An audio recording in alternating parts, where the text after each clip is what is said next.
Agora a gente pode começar o nosso tão esperado seminário de telemedicina e mídias digitais. É um seminário que a gente vem aguardando há algum tempo, é um tema extremamente importante.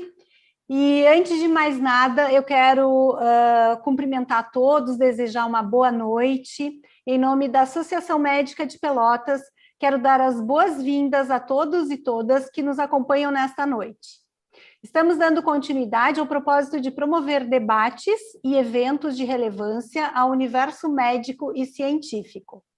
O tema proposto hoje é de grande relevância, já que o correto uso da comunicação virtual pode ser um grande aliado da medicina. A figura do médico tem um papel importante na sociedade. Com a ampliação de recursos do ambiente digital, novas formas de conexão surgiram. E nossa proposta na noite de hoje é compreender quais são os melhores caminhos para acessar estas ferramentas. Bem-vindos ao seminário virtual Telemedicina e Mídias Digitais. Para analisar mais profundamente este cenário, convidamos 3 profissionais de alto gabarito e amplo conhecimento nas áreas onde atuam. Dr. Bruno Rossini, a advogada Vânia Rosa Moraes e o Dr. Jamal Razan. Informamos que cada palestra terá duração média de 20 minutos.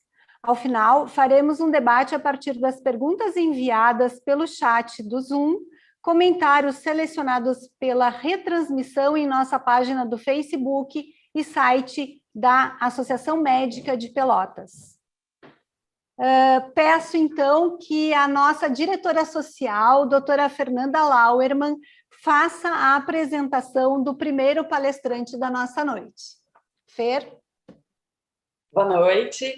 Queria apresentar o Dr. Bruno Rossini, graduado em Medicina e Residência Médica em Otorrinolaringologia pela Unesp Botucatu, mestrado e fellow em Otologia pela Unifesp, Escola Paulista de Medicina, diretor da Associação Brasileira de Otorrinolaringologia e Cirurgia Cérvico-Facial e médico do Hospital Sírio-Libanês e Albert Einstein, e fundador da clínica Otto One. Bruno? Olá, pessoal, boa noite. Vou compartilhar aqui minha apresentação. Pronto? Tá todo mundo vendo a apresentação? Legal. Bom, então, primeiramente, queria dizer que eu estou muito feliz de estar aqui com vocês, é uma honra e um prazer. Falar sobre um tema também que eu venho estudando já há alguns anos e que agora, durante a pandemia, podemos dizer que bombou, né? E todo mundo tem que conhecer, pelo menos, o básico. Telemedicina é ou não uma mudança inevitável, né? Ao final dessa aula, espero que a gente consiga responder isso juntos. Bom, temos que saber que a telemedicina ou a medicina à distância já era praticada há muito tempo, através da troca de cartas entre os pacientes e os médicos, que iam comentando sobre os sintomas e sobre os possíveis tratamentos em cima mesmo da carta que era recebida. E isso evoluiu de uma forma imensa, né? Até difícil da gente imaginar. Atualmente, nós trabalhamos com o 4G, mas já está chegando o 5G, que vai possibilitar, para a gente ter uma ideia da velocidade, o download de um filme em HD em apenas 1 segundo. Né? Hoje, em 4G, pode demorar minutos ou até horas. Então, isso já está aí, né, no nosso mercado, não tem como a gente segurar esse avanço tecnológico. Nós temos que entender também o grande número de médicos que está entrando no mercado de trabalho, né? Então, a gente tem essa mudança da demografia médica, atualmente com em torno de 470 mil médicos, e esse estudo da Associação Paulista de Medicina falando que em 15 anos a gente terá em torno de 1,5 milhão de médicos, né? A gente vai ter que arranjar lugar para todos esses médicos trabalharem, e a gente vai ver que a telemedicina é sim uma oportunidade desses médicos arranjarem empregos fazendo ambulatórios remotos. Temos que saber também que quase tudo hoje em dia é através da internet. Eu sempre digo que a nossa saúde é o nosso bem mais sagrado mas o nosso dinheiro também é um bem sagrado, ou não é? E, hoje em dia, nós só mexemos no dinheiro através da internet. Pouquíssimas vezes nós vamos ao banco. Então, a desmaterialização dos processos e das relações, e até mais, a desmaterialização da vida, vem acontecendo com todo mundo. Não dá para lutar contra isso, né? Hoje em dia, as pessoas casam até por internet, né? A telemedicina, então, faz parte da transformação digital do mundo. Isso é uma evolução do mercado como um todo, uma evolução cultural que é impossível de barrar. Essas mudanças de mercado também ficam evidentes quando os gestores, tanto da área pública quanto da área privada, buscam o quádruplo objetivo, que seria melhorar a saúde da população, melhorar a experiência do cliente, diminuir o desperdício e o custo per capita e melhorar a experiência do fornecedor-cuidador, como, por exemplo, nós médicos. Além disso, os gestores, é uma tendência do mercado, fazerem a verticalização. Isto quer dizer, um sistema de saúde contendo desde a atenção primária até a atenção terciária. As novas formas de remuneração também estão aí, mostrando que provavelmente no futuro nós seremos remunerados por performance, não por quantidade de atendimento.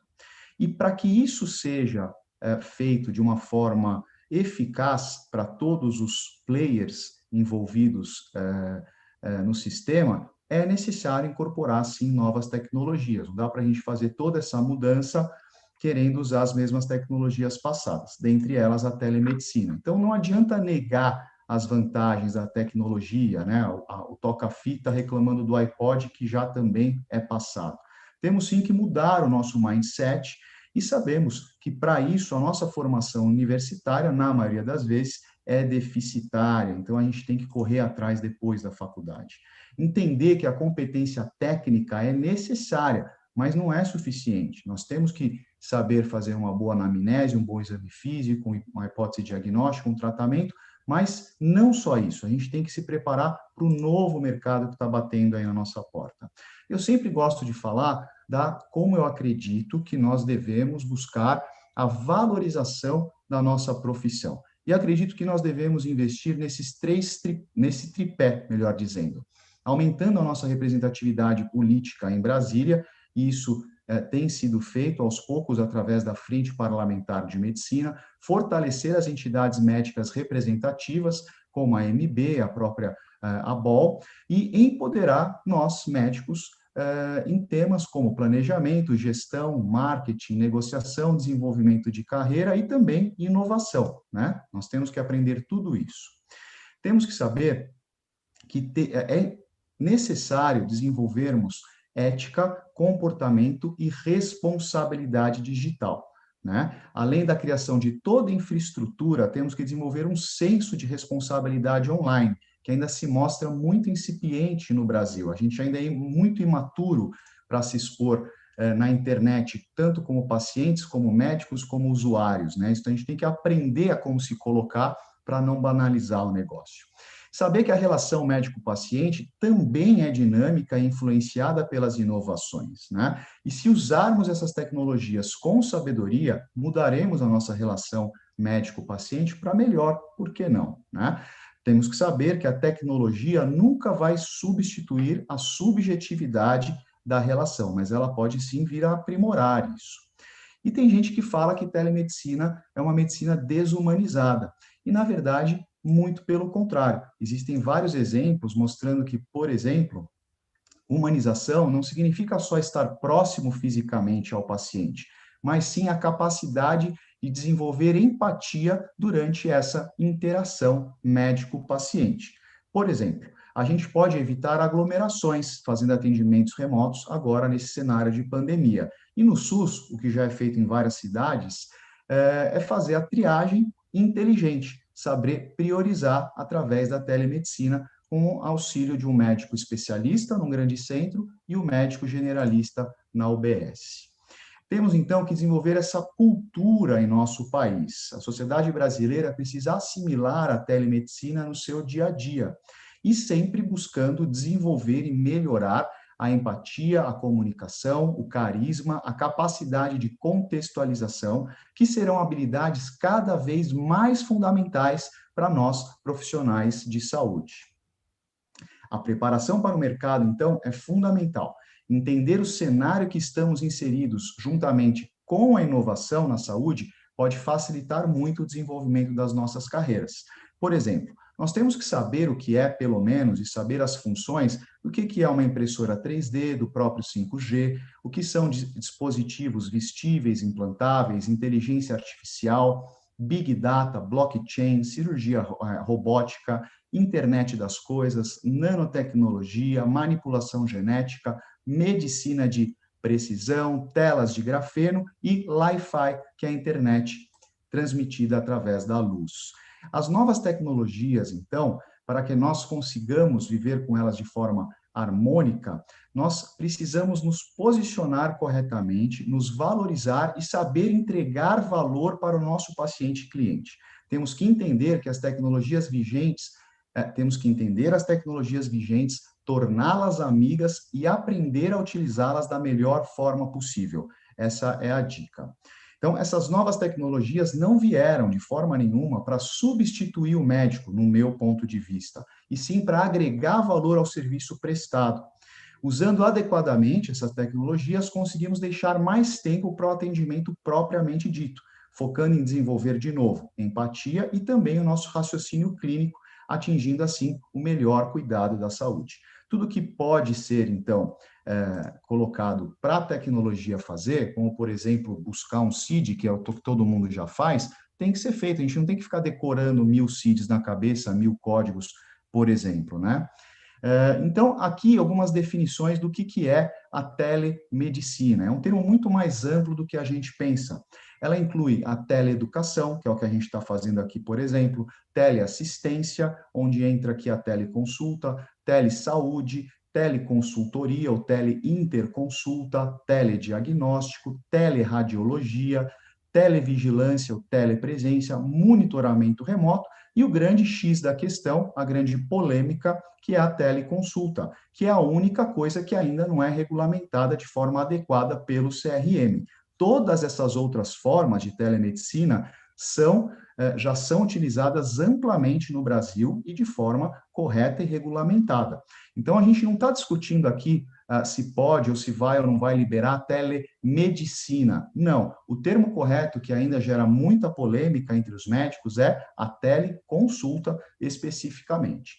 Uma outra definição que eu gosto muito é que fala que é um conjunto de tecnologias e aplicações que permitem a realizações de ações médicas à distância, como cuidados de saúde, discussão de casos clínicos, educação, tanto para médicos quanto para pacientes, e pesquisa. E o que eu preciso, no mínimo, para fazer telemedicina? Eu preciso da organização estratégica do meu plano de negócios voltado para isso. Preciso de uma plataforma segura para a transmissão dos meus dados. Só voltando aqui, organização estratégica parece uma coisa muito complexa, mas não, você tem que prever que você vai fazer uma telemedicina, prever como vai ser, como você vai atender o paciente, como você vai emitir os recibos, como você vai cobrar ou fazer o pagamento. Isso tudo tem que estar descrito num processo para que a gente consiga fazer a coisa de uma forma organizada. Tem, então, uma plataforma segura para a transmissão dos dados, uma boa conexão com a internet, usar um termo de consentimento livre e esclarecido, de preferência um prontuário eletrônico do paciente, né? É muito estranho você fazer telemedicina e fazer o prontuário na mão, mas tem médico que faz. Tem especialistas, estudiosos, que falam que nós temos que mandar um relatório pós-atendimento, como semelhante a um relatório de internação, um relatório de alta, né, que você mandaria com um resumo do quadro para o paciente. Eu não tenho mandado, não vejo falta. Temos que ter o certificado digital padrão ICP Brasil e o principal, que talvez seja o mais difícil, o paciente e o médico têm que ter um certo vínculo, tem que rolar uma confiança entre os dois players aí para que role a telemedicina, né? Quais algumas vantagens do método, né? Uma redução do tempo e dos custos, principalmente relacionados a transporte de paciente, acesso rápido a especialistas, principalmente em casos de acidentes, emergências, idosos com dificuldade de locomoção. Os médicos ficam disponíveis ou podem ficar 24 horas, 7 dias por semana, podem atender e ajudar em locais longínquos e é melhor para gerenciar os recursos da saúde através dessa triagem inteligente, como eu falei. Algumas outras vantagens: diminui a pressão sobre os hospitais, que já são sempre sobrecarregados, com falta de leitos e recursos. A gente pode ter uma centralização dos especialistas, mas uma descentralização da assistência, alcançando, então, o maior número de pessoas possível. Podemos ter a cooperação e integração de pesquisadores através do compartilhamento de registros clínicos, uma maior qualidade dos programas educacionais para médicos e residentes que estão fora de centros especializados, uma maior qualidade de vida também para o médico. Por que não? A gente fazendo uma série de consultas por telemedicina, por exemplo, eu posso fazer de teleconsulta aqui da minha casa. Eu fiz isso durante a pandemia, que eu abri horário só para atender teleconsulta aqui de casa. Poxa, me sobrava mais tempo para atualização, para a vida pessoal, para ficar com meu filho, né? Então, a telemedicina na pandemia teve uma implementação extremamente acelerada, devido ao isolamento social. E isso foi uma demonstração da força do mercado. Isso quer dizer, não adianta o médico XY ou a associação XY falar que é contra. Se o mercado fala que quer e pronto. Foi o que aconteceu agora com a pandemia. E tem sim uma função social, porque aliviou o pronto-socorro. Nós sabemos que até 60% dos pacientes que vão ao pronto-socorro não precisam ir, vão por uma besteira, vão pegar atestado, coisas do tipo, e também a gente sabe que o hospital é um grande local de contaminação do coronavírus, então aliviou bastante isso. Nós também tivemos que manter assistência aos pacientes que tinham outras doenças, né? A prevalência de outras doenças não mudou devido ao Covid-19. Fora isso, como o consultório teve uma redução muito importante do movimento, eu senti isso muito ano passado e agora no começo desse ano, foi sim uma forma de renda extra para o médico nesse período de crise. E a gente tem que saber que a telemedicina é só a ponta do iceberg. A teleconsulta é uma coisa ínfima, porque daqui a pouco nós podemos vir ser atendidos somente por inteligência artificial, principalmente os casos simples. E isso parece coisa futurista, mas já começou. Já começou uma triagem por atendimento por inteligência artificial, por exemplo, aqui na Prefeitura de São Paulo, e vários hospitais, vários lugares, já tem uma certa triagem, ou até atendimento completo, isso na Europa, né? Tem protótipos aí, que o paciente é atendido diretamente pelo computador, e pior, com uma chance de acerto do diagnóstico bastante alta, né? Uma pesquisa grande nos mostrou que 40% dos entrevistados, né, da população entrevistada, acredita que a consulta médica à distância vai permanecer após a crise, né? Bastante gente. E eu acredito, então, que nós devemos surfar essa onda, porque é um tsunami que está chegando aí. Se nós não surfarmos essa onda, nós seremos afogados, né? Uma outra coisa importante, um dado interessante, 64% dos americanos desejam ter nos seus planos de saúde a possibilidade de serem atendidos por telemedicina. E nós temos que entender que abre um campo enorme de trabalho, por isso que eu falei lá no começo que a gente pode sim empregar muitos médicos. Por quê? A gente pode fazer, como especialistas, as teleinterconsultas para um monte de médico generalista que está entrando no mercado e que não vai conseguir fazer residência e que vai acabar trabalhando em ambulatórios remotos, né? Uma possibilidade que está sendo aí concretizada. Então, o número de generalistas vai aumentar muito em relação ao número de especialistas, o que pode gerar muitas teleconsultorias. Por exemplo, os médicos recém-formados, que vão para Forças Armadas em locais longínquos ou para os interiores aí do Brasil, fazendo os ambulatórios remotos. Isso porque os especialistas não vão para a cidade pequena. Não adianta a gente querer falar que um neurocirurgião vai para uma cidade que tenha menos de 5, 10 mil habitantes, porque não tem nem infraestrutura para ele operar. Outra oportunidade de trabalho são os plantões à distância. Aqui em São Paulo, diversos hospitais e planos de saúde oferecem médicos 24 horas por teleconsulta, e o médico é remunerado em forma de plantão.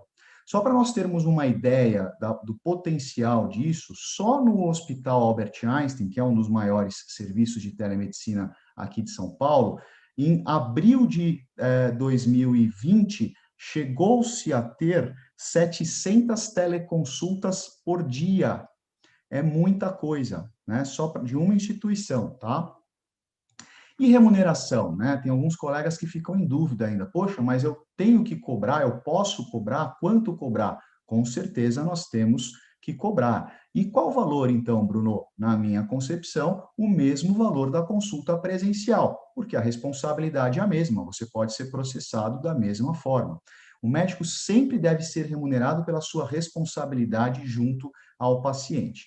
E esse recebimento, ele pode ser por plantão, como eu falei, nos hospitais, nos planos de saúde, pagamento via convênio, isso tem que ser checado no contrato, solicitar de preferência um anexo contratual, mostrando que o plano de saúde autoriza a realização de teleconsulta, ou pelo menos um e-mail documentando isso, né? E também pacientes particulares, como é o caso que eu só trabalho aqui, e dá muito certo, os pacientes, hoje em dia, com o Pix, fazem transferências sempre com pagamento antecipado, e é ótimo, e dá tudo certo, né? Mas, e o exame físico, né? Sem exame físico completo, nós seremos iguais a balconistas de farmácia? Pessoal, não. A nossa capacidade analítica como especialista é muito maior do que um balconista de farmácia, inclusive é muito maior do que um médico clínico, que vai atender um paciente com sinusite, por exemplo, né? Estou falando de nós otorrinos, por exemplo, cada um na sua especialidade. Nós temos uma capacidade analítica muito grande, né? Mesmo sem fazer um exame físico completo. Esse trabalho clássico mostra que até 80% dos casos, a anamnese leva ao diagnóstico, sem o exame físico. E nós temos exemplos aí bem clássicos de sucesso com essa metodologia, por exemplo, a psiquiatria. Os próprios psicólogos já fazem teleatendimento há mais de 10 anos e desenvolvem uma relação, por exemplo, psicólogo-paciente, profissional de saúde-paciente, muito boa, né? Outra coisa, os dermatologistas, uma ectoscopia, uma foto, um filme mandada pela câmera do iPhone é fantástica, né? E nós temos, sim, que desenvolver a telepropedêutica, que significa não só coletar os dados do paciente à distância, provenientes tanto da anamnese como do exame físico, né? Nas videochamadas, a anamnese é muito próxima à realizada da forma presencial. Na anamnese, a gente não tem praticamente prejuízo nenhum, né? Mas e o exame físico? Pessoal, mesmo à distância, é possível sim fazer muita coisa. Não é possível fazer um exame físico completo. Mas espera aí, eu como médico otorrino, faço exame físico completo no meu paciente? Não, estaria mentindo se eu falasse que eu faço, né? Praticamente nunca ausculto um coração, por exemplo, né? Nunca palpo um abdômen, muito raramente palpo um abdômen, né? Mas sim, às vezes eu tenho que palpar, às vezes não, né? Frequentemente eu tenho que palpar o pescoço. A palpação será uma das barreiras mais difíceis a transpor, né? Mas um ultrassom portátil não resolveria boa parte disso? Claro, hoje em dia ainda é caro, né? Mas quem sabe no futuro todos esses devices não vão ser tão baratos como um simples termômetro, uma balança ou um saturômetro, que hoje em dia todo mundo tem em casa, pelo menos de classe média, né? Vale a pena condenar todo um método por causa da palpação? Existe alguma solução ideal para algo? Existem muitas condições que certamente se beneficiam mais de um acompanhamento remoto do que uma palpação do abdômen. E a gente também tem todos os gadgets aí hoje em dia para nos ajudar. O próprio smartwatch já mede frequência cardíaca, frequência respiratória, temperatura, faz um eletrocardiograma simplificado, analisa o sono de uma forma simples, mas é um dado confiável, calcula o número de passos, ingestão de calorias, ciclo menstrual, detecção de queda com botão de urgência e todos esses outros aparelhos que estão cada vez mais modernos e cada vez mais acessíveis, cada vez mais baratos. E todos com conectividade, Bluetooth, Wi-Fi, que podem mandar direto para o médico, né? Então, aqui tem um otoscópio, simplesmente adaptando aqui um plug de plástico, né?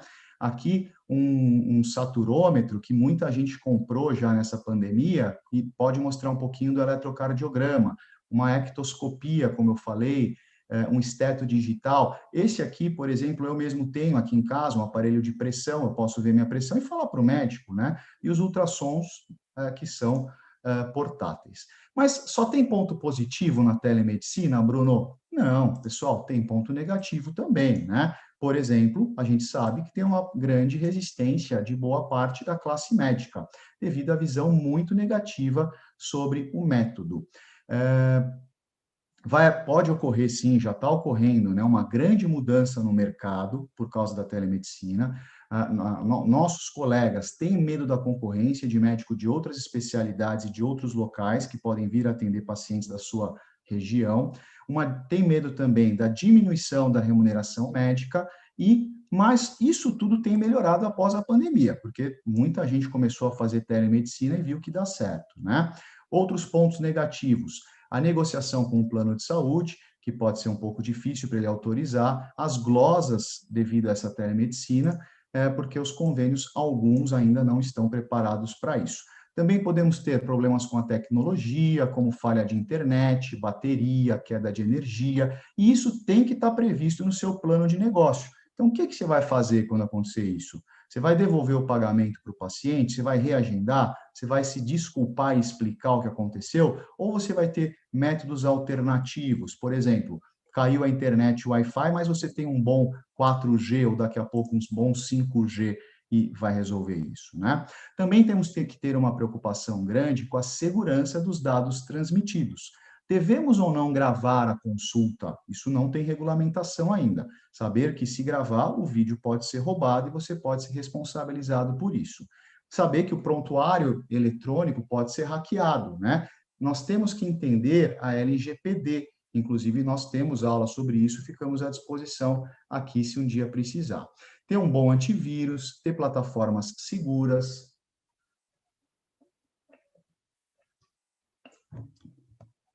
Temos que saber que as receitas talonárias não podem ser feitas por nenhum tipo de software. Então, caso nós venhamos a emitir uma receita dessa, nós temos que mandar por motoboy ou o paciente tem que vir retirar em algum lugar, que é um pouco ruim isso ainda, né? Temos que entender que o mercado pode sim ser predatório, né? Ele vai mudar, já está mudando drasticamente. E os profissionais de saúde têm que enxergar isso e entrar nesse processo para ajudar a orientar todo esse processo de mudança. Porque os médicos, eles têm que estar preparados para a mudança, porque ela vai acontecer mesmo a gente não querendo, né? Então, não aceitar a telemedicina mercantilista, comercial, irresponsável, né? Saber que pode existir a queda da remuneração médica se nós não soubermos nos posicionar, né? Então, nós temos que aprender, ensinar o método e ajudar a regulamentar, e não ficar negando ele, né? Outros problemas que podem ocorrer, e já ocorrem, são problemas regulatórios. Por exemplo, se eu sou de São Paulo, eu posso atender um paciente de Minas Gerais, né? Isso não está regulamentado ainda. Eu tenho a minha opinião pessoal, mas não que esteja regulamentado de forma clara. Um viés prático: como fazer uma consulta presencial complementar, caso seja necessário? Bom, aqui em São Paulo, por que eu não tenho medo da telemedicina? Quando eu atendo um paciente aqui de São Paulo, simplesmente quando eu não consigo resolver por telemedicina, na minha especialidade é muito simples isso acontecer, por exemplo, uma rolha de cerume, né? Eu tenho que pedir para o paciente vir ao consultório.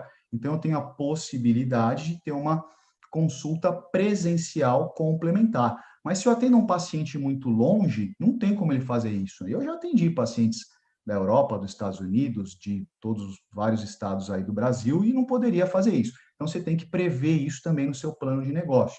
Talvez aí você tenha que ligar para um colega, referenciar o paciente, onde ele pode ir, né? Planejar como você vai fazer isso.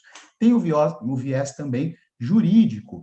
Por exemplo, se você sofrer uma demanda processual, ética, em qual CRM que você vai ser julgado? No CRM de São Paulo, que eu estou inscrito, ou no CRM de Minas Gerais, da onde é o domicílio do paciente? Qual fórum seria resolvido as questões jurídicas? Então, tudo isso ainda tem que ser elaborado, eu tenho meus pontos de vista, mas não que esteja ainda determinado.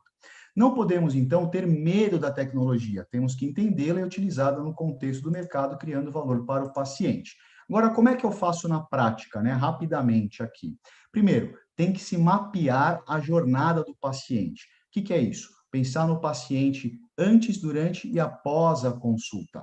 Organizar os nossos processos de atendimento, plano de negócios e estratégia. Por exemplo, você vai atender só pacientes antigos, que você já tem lá um exame físico pelo menos antigo, ou também pacientes novos?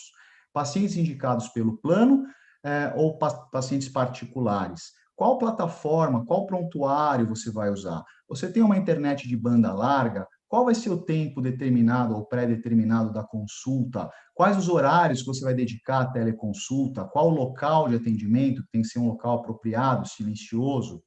Vai ter termo de consentimento? Quer dizer, tem que ter termo de consentimento? Você já fez o seu termo? Tem outros textos informativos complementares? Se tiver necessidade de uma consulta presencial complementar, como é que você vai fazer isso? Como é que você vai enviar suas receitas, os seus recibos, suas notas fiscais? Como é que você vai fazer sua pós-consulta, que é verificar como o paciente evoluiu? Você já treinou sua secretária? Então, esses são alguns pontos que vocês podem colocar para desenvolver o plano de negócios de vocês para começar a fazer teleconsulta. Algumas dicas práticas, por exemplo, de ambiência.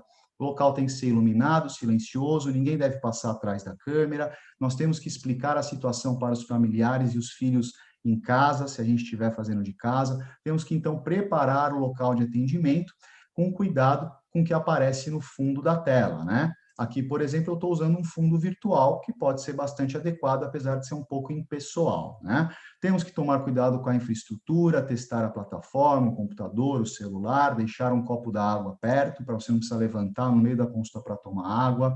Nós temos que praticar a escuta ativa, escute com o corpo todo, mostre atenção ao escutar. Aproxime-se às vezes da tela, fique atento à sua postura e à postura do paciente.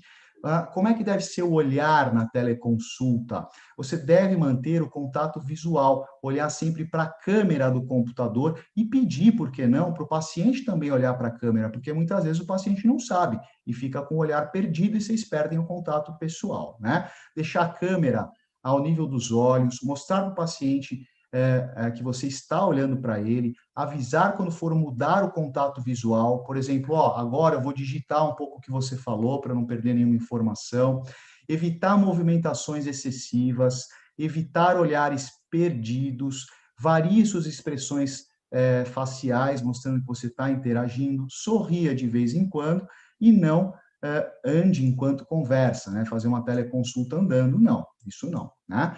Foco, então, pessoal, na essência da mensagem, né? Usando uma linguagem simples, frases curtas, lógico, adequadas ao seu público-alvo, dizer tudo de uma maneira sucinta, com concisão e qualidade. Pense o que você vai dizer e pense o que, como e por que você vai dizer. Saber que o porquê é mais trabalhoso, mas vai diminuir os erros de interpretação por parte do paciente, né? Então, isso tudo facilita muito essa nossa comunicação online. Pessoal, então, a telemedicina é uma mudança inevitável? Nós conseguimos lutar contra o mercado? O que vocês acham? Muito obrigado e um forte abraço a todos. Muito obrigada, Bruno. Foi uma grande explanação. Eu acho que esclarece rapidamente muitos pontos da telemedicina e aonde a gente precisa chegar. Com segurança e com ética e empatia, né? Empatia é um ponto fundamental ali que você colocou. Quero, então, agradecer ao doutor Bruno. A gente volta com os questionamentos e apresentar a doutora Vânia Rosa Moraes, que vai ser a nossa segunda palestrante. Ela é advogada, especialista em direito médico, odontológico e hospitalar. Sua atuação é voltada para a consultoria jurídica às associações de especialidade médica, médicos, profissionais da saúde, clínicas, consultórios e outros. Advogada responsável pelo Departamento Jurídico da Associação Brasileira de Otorrinolaringologia e Cirurgia Cérvico-Facial desde 2001. Palestrante em cursos e congressos de educação e atualização jurídica continuada, com foco em direito médico e a saúde. idealizadora e responsável do blog Direito Médico e Associativo. Doutora Vânia, lhe passo a palavra. Boa noite a todos, obrigada pelo convite. Vou compartilhar minha tela para a gente começar a conversar. Vocês estão vendo a minha tela? Perfeito. Então, vamos lá. O meu tema é conteúdo médico nas redes sociais sob a perspectiva ética jurídica. Falar em conteúdo médico em redes sociais é falar em publicidade médica. E qual é o órgão que regulamenta a publicidade na atividade médica?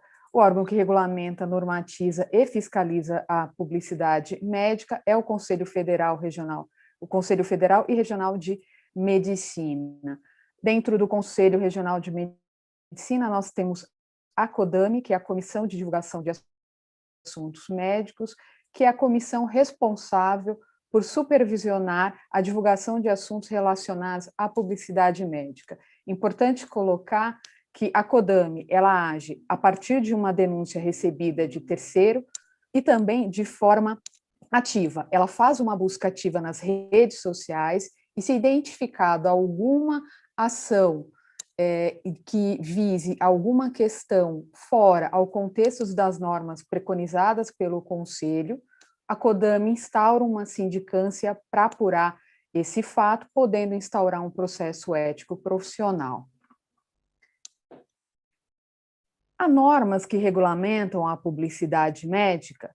Aqui eu abro um parênteses. Há quem diga que falar em publicidade médica, conteúdo em redes sociais, por exemplo, é algo recente. Mas se nós observarmos a cronologia da lei, nós vamos observar que em 1942 foi publicado o decreto 4113 e que ele ainda está vigente. Então, já em 1942 já se falava em divulgação, em publicidade médica, claro que naquele contexto de 1942. Esse artigo traz especificamente como você deve divulgar a sua especialidade, os limites para a divulgação da quantidade de especialidade. Com o passar do tempo, algumas outras resoluções foram publicadas.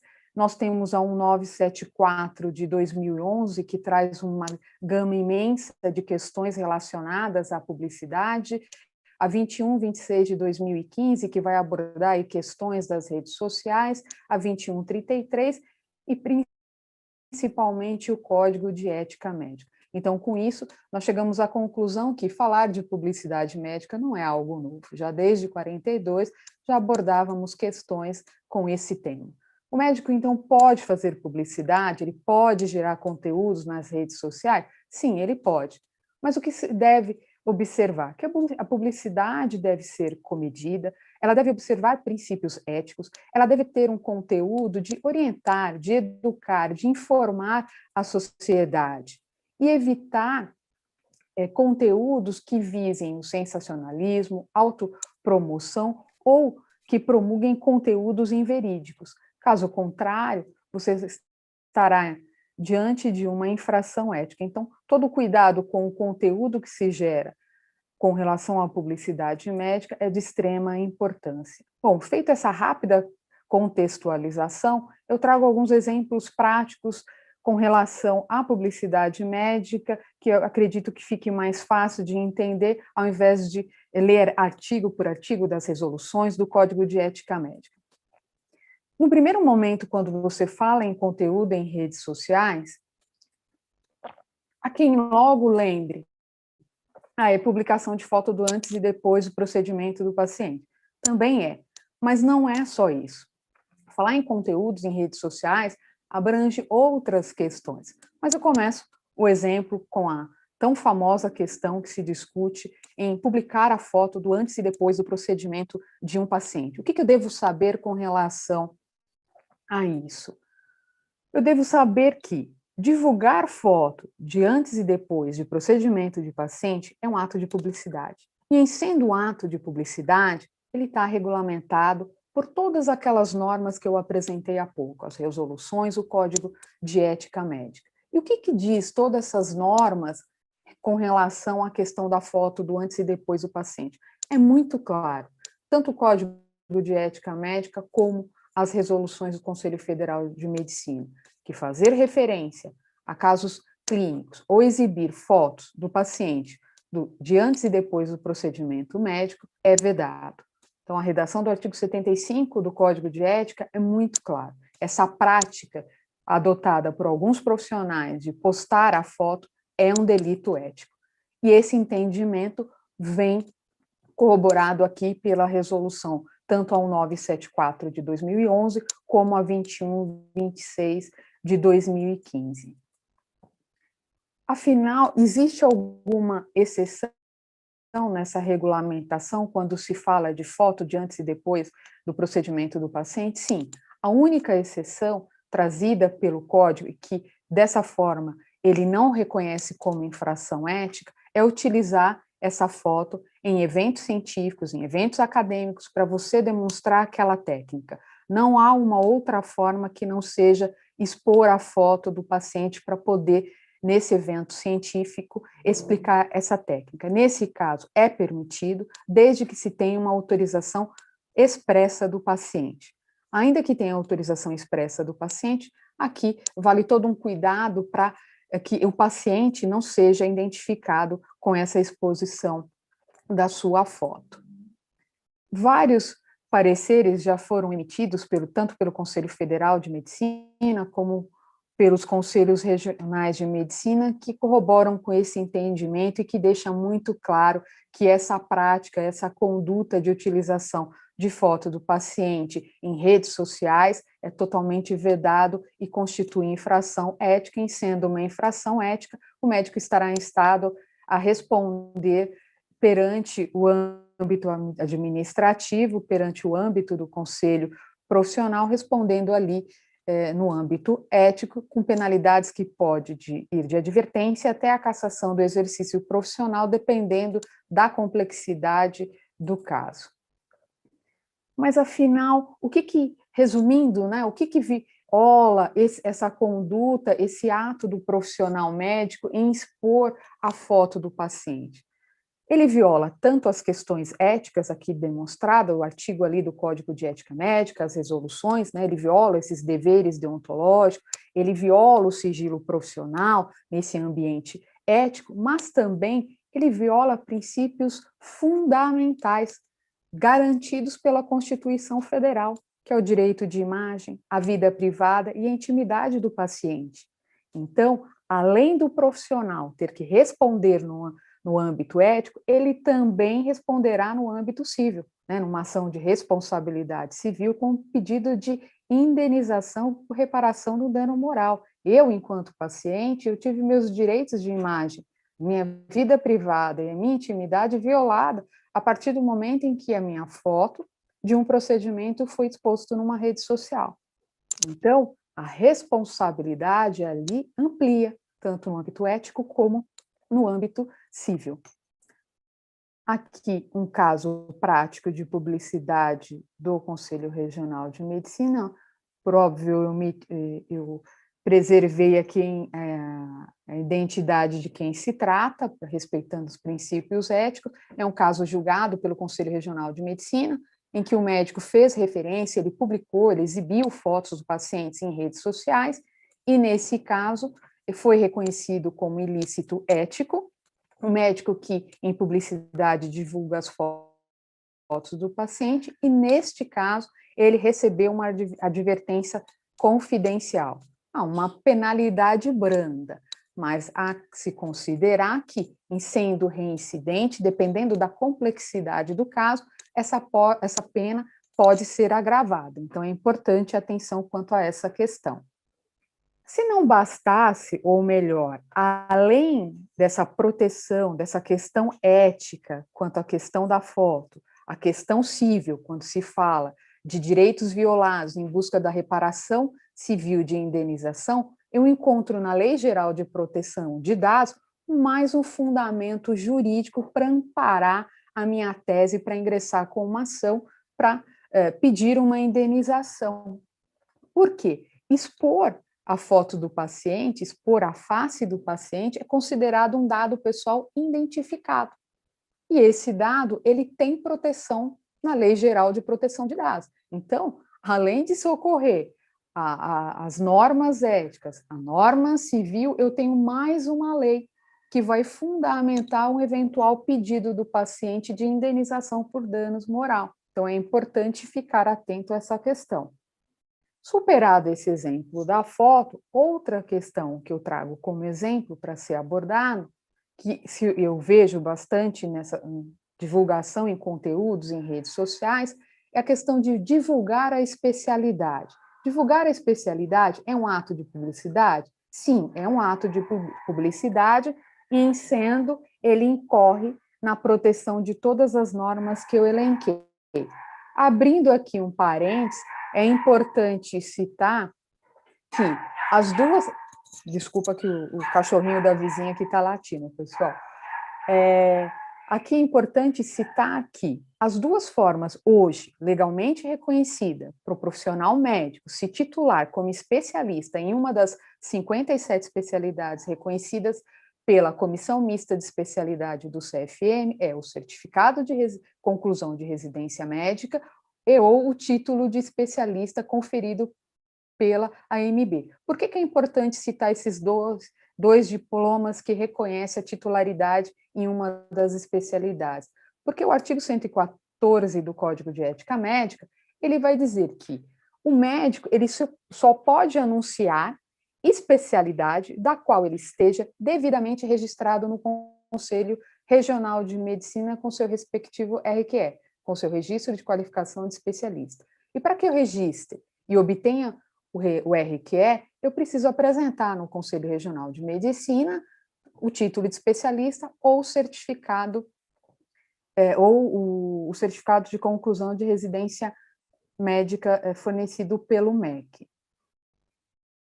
É importante ter esse cuidado, porque eu observo em algumas redes sociais que alguns médicos acabam divulgando especialidade da qual ele não tem o devido registro, do qual ele não tem o certificado ou título de especialista. E não tendo, divulgando uma especialidade da qual você não tem como comprovar, você acabou de cometer um delito ético. E sendo assim, você responderá a uma sindicância e um processo ético profissional. Então, é importante ter esse cuidado quando fazer menção em rede social da sua especialidade, que o faça desde que você tenha o documento probatório e o devido registro no Conselho Regional de Medicina.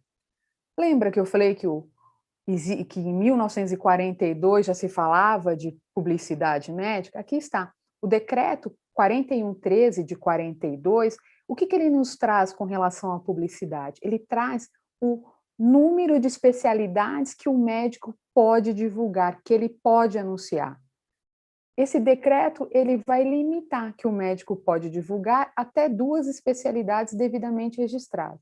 Mas, doutor, eu tenho 3, 4. Tudo bem, mas você deverá escolher 2 para fazer a divulgação na sua rede social. Se você fizer 3, você está contrariando a lei e responderá por esse ato.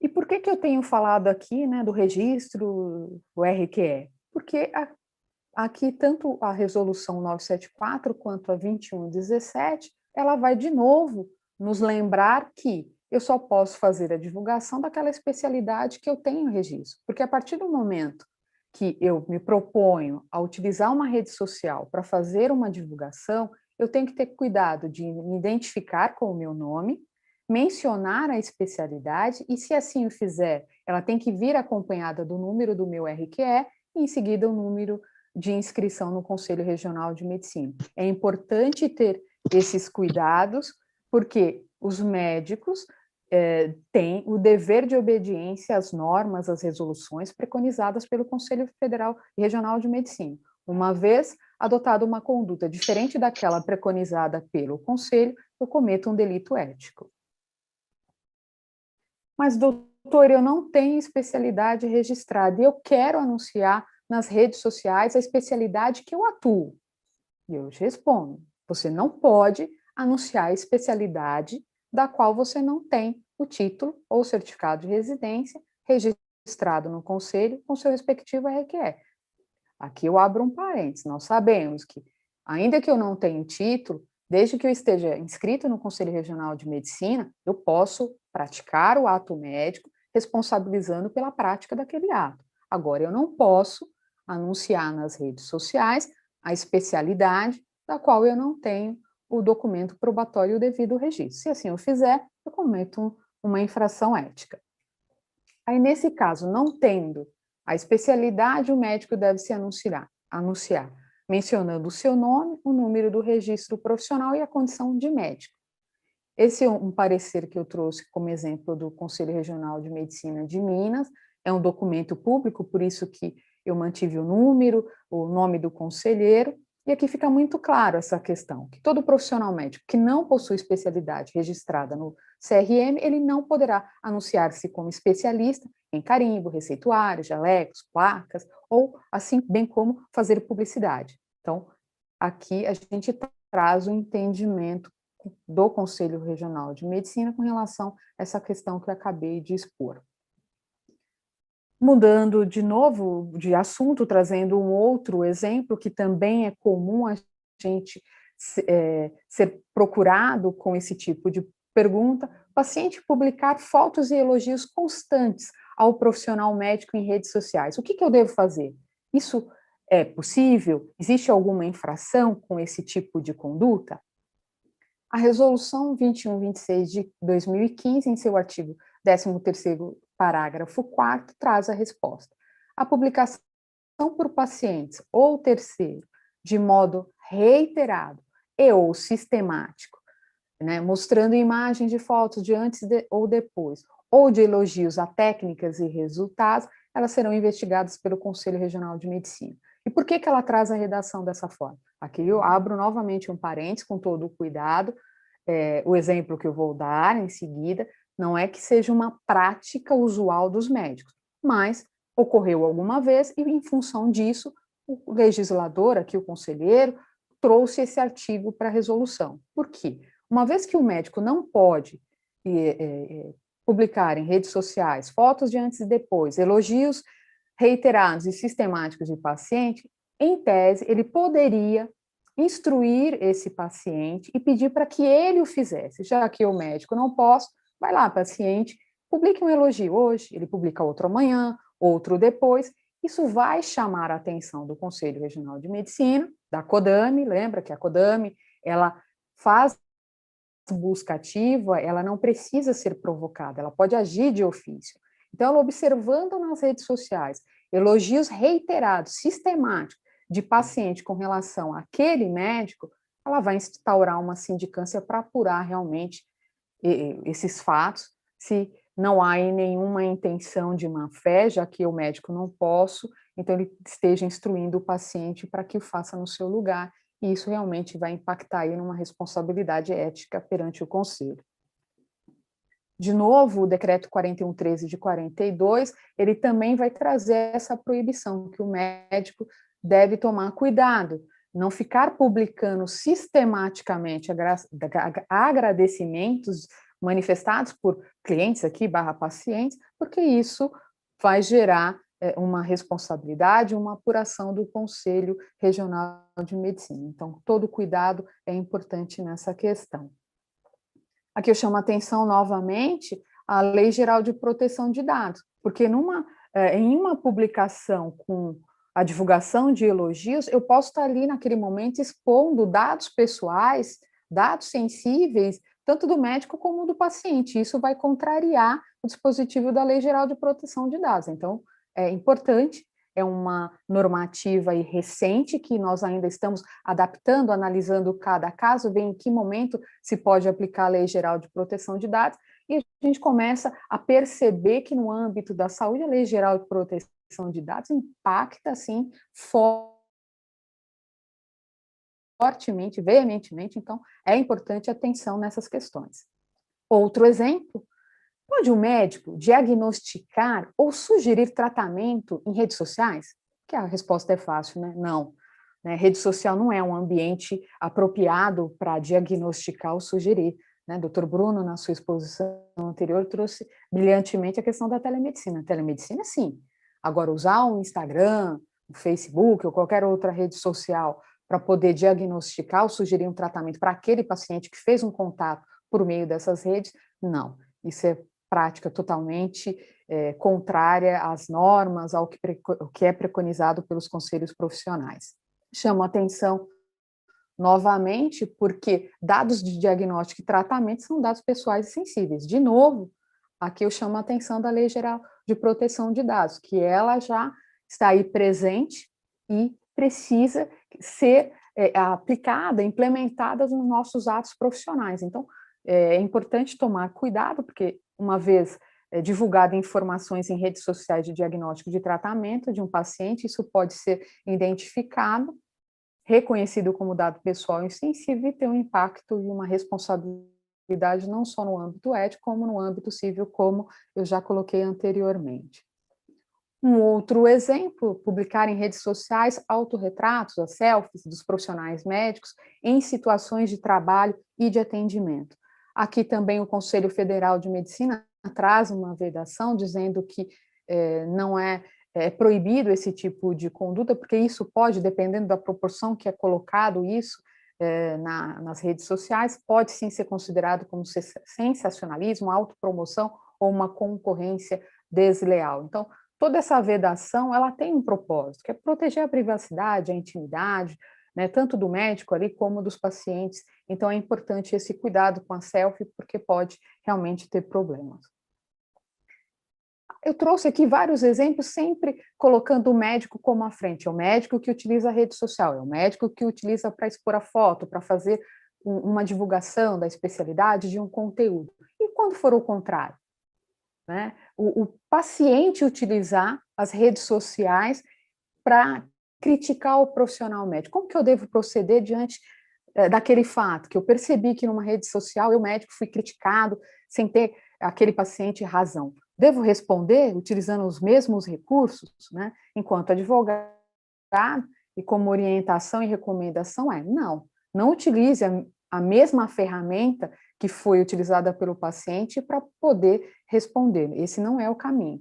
Pelo contrário, você tem que procurar um advogado para poder aplicar as medidas cabíveis para conter esse tipo de ação do paciente. Mas uma medida inicial, você deve fazer um print dessas publicações, né? Você deve ali salvar o link da página do site, porque todo esse material vai ser preciso levar em cartório, para que o cartório lavre uma ata notarial, porque a partir dessa ata notarial, eu tenho o reconhecimento, a validade daquelas informações para poder ingressar com alguma medida judicial para poder conter a ação desse paciente e buscar uma eventual reparação e retratação. E acho que eu já estou chegando ao final. Utilizar as redes sociais para anunciar os equipamentos que eu tenho na minha clínica, no meu consultório, no meu hospital. Isso pode? Eu posso fazer? Pode, mas lembrando que tem que ser de uma forma comedida. Eu não posso utilizar as redes sociais para publicar que eu tenho os melhores equipamentos de primeiro mundo na minha clínica, no meu consultório, para induzir o meu paciente, ao público que lê aquele material, que eu tenho uma condição privilegiada, diferenciada, ou sugerir que esses aparelhos, esses equipamentos, representam uma garantia de resultado e sucesso no tratamento. Então, é sempre importante ter esse cuidado para não extrapolar os limites do que é possível. E aqui, como eu disse, a gente tem que preconizar por uma publicidade médica que ela seja informativa, que seja verídica, que ajude a população, que oriente, que seja comedida. Por óbvio, eu não posso trazer conteúdos inverídicos e inverdades, eu tenho que ter esse cuidado. Aqui é um exemplo público também de um médico que publicou recentemente que teria encontrado a cura da Covid com um determinado medicamento. Então, não é uma informação verídica e isso impacta no exercício profissional do médico, isso gerou uma sindicância, um processo ético profissional, então todo cuidado é importante do que se divulga na rede social. rede social, o acesso à informação é democratizado, grande parte das pessoas tem acesso, mas ela não é livre de normas. A gente sabe que existe regulamentação. Enquanto médico, enquanto advogados, a gente tem que ter cuidado com o que se divulga, né? Existe uma reputação atrás daquele conteúdo que é divulgado, então a gente tem que tomar cuidado com o que se divulga. E aqui, finalizando já, a minha super recomendação jurídica seria nesse sentido, lembrar que tudo que se publica em redes sociais, seja textos, fotos e vídeo, isso se tornam documentos usados como prova, seja em prova em processo judicial ou em processo ético profissional. E isso vai impactar aí em sindicância, no processo ético profissional, vai impactar em tempo, em gasto, em ter que contratar um advogado especialista da área para poder conduzir a defesa dos senhores. Então, é importante ganhar tempo pensando no que se publica, do que lá no final você ter que demandar um maior tempo para poder juntar documentos, para preparar a sua defesa profissional diante de um processo ético profissional, de um processo de responsabilidade civil. Bom, era isso que eu trouxe, espero ter contribuído, ter agregado informações. Muito obrigada. Muito bom, doutora Vânia, muito bem mesmo colocado. Eu agradeço muito a sua exposição e peço agora que a doutora Fernanda, nossa diretora social, faça a apresentação do nosso querido doutor Jamal. Bom, o doutor Jamal Azan é médico formado pela FAMUSP, mestre em gestão para competitividade pela FGV, gestor de clínica médica há mais de 30 anos e palestrante a nível nacional e internacional em temas relacionados à gestão de clínicas. Consultor nas áreas de marketing, empreendedorismo, gestão estratégica, saneamento contábil e financeiro de clínicas. Professor da FGV Management, professor e coordenador do curso de formação executiva em gestão de clínicas médicas e odontológicas da FGV Live. Passo a palavra, doutor Jamal. Abriu o áudio. Verdade. Muito obrigado pelo convite, obrigado a todos vocês que estão nos ouvindo, e que seja um momento de bastante discussão. Afinal de contas, são poucas as oportunidades que a gente tem para se unir, apesar dos facilitadores do mundo digital.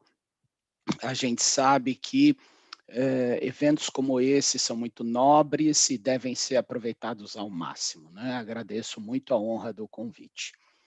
As brilhantes apresentações do Dr. Bruno Rossini e doutora Vânia são fundamentais para embasar a prática profissional que nós temos e teremos nos próximos anos. Não será essas apresentações, eu tenho certeza que vão ser úteis para daqui a 5, talvez 10 anos, enfim, porque fundamentam as condutas de todos nós. Coube a mim falar para vocês sobre o posicionamento do médico nas mídias sociais, né? Esse é um tema muito interessante, especialmente porque eu comecei a minha exposição à mídia antes da existência das mídias sociais.